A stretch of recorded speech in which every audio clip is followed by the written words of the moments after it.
الرحمن الرحیم، السلام علیکم۔ آج کی اچھی باتیں۔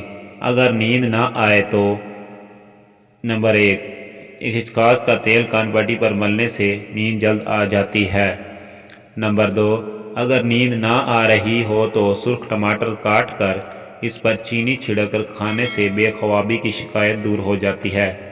نمبر 3، اگر نیند نہ آنے کی شکایت ہو تو سونے سے پہلے پیاز کا استعمال کریں۔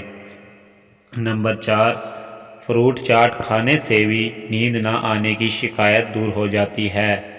نمبر 5، بعض اوقات سر میں خشکی ہونے کی وجہ سے نیند نہیں آتی، ایسے میں سر کی مالش کرنا بہت مفید ہے۔ مالش کرنے کے بعد سکون محسوس ہوگا اور نیند آ جائے گی۔ نمبر 6، چائے اور کافی کا استعمال بہت کم کر دیں۔